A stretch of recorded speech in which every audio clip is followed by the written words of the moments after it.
Health experts ने HMPV virus के बारे में यह स्पष्ट किया है कि यह वायरस कोई नया वायरस नहीं है। इसकी पहचान सबसे पहले वर्ष 2001 में हुई थी और कई वर्षों से ये विश्व भर में फैल रहा है। HMPV वायरस एक ऐसा वायरस है जो हवा के जरिए सांस लेते समय एक दूसरे में फैलता है। यह सभी आयु वर्ग के लोगों में संक्रमण का कारण भी बनता है। यह विशेष रूप से सर्दी और बसंत के मौसम के शुरुआती महीनों में अधिक देखा जाता है। चीन में जो HMPV वायरस के मामले पर हाल ही में आई रिपोर्ट्स पर स्वास्थ्य मंत्रालय ने Indian council for medical research के साथ और national centre for disease control के साथ और वर्ल्ड हेल्थ ऑर्गेनाइजेशन के साथ चीन सहित पड़ोसी देशों में स्थिति पर कड़ी निगरानी रखे हुए है।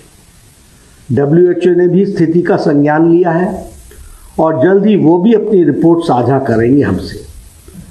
ICMR Indian council for medical research और integrated disease surveillance programme IDSP के साथ उपलब्ध सांस संबंधित वायरस के देशव्यापी डेटा को भी समीक्षा की जा रही है और भारत में किसी भी कॉमन रेस्पिरेटरी वायरल पैथोजन में किसी भी प्रकार की वृद्धि नहीं देखी गई है।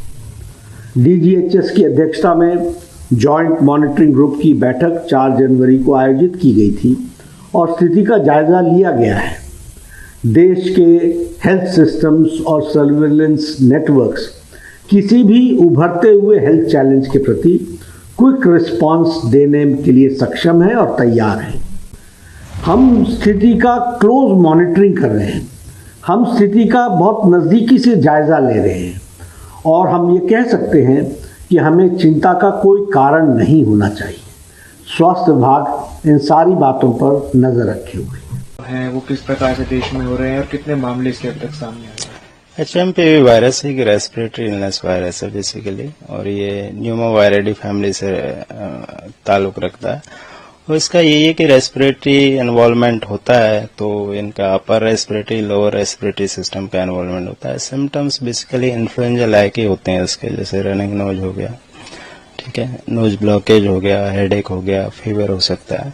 और इसका इम्पैक्ट ज्यादातर जो वल्नरेबल एज ग्रुप है, एल्डरली, चिल्ड्रंस, प्रेग्नेंट लेडी या एंड ऑर्गन डिजीज के केसेस है, heart disease, kidney disease, liver disease, उसमें ज्यादा इम्पैक्ट देखा गया।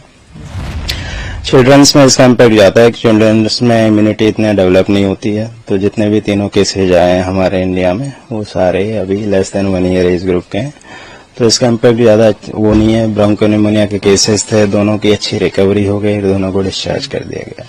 क्या इससे भी लॉकडाउन जैसी सिचुएशन क्रिएट हो सकती है अगर इसका आउटस्प्रेड होता है तो?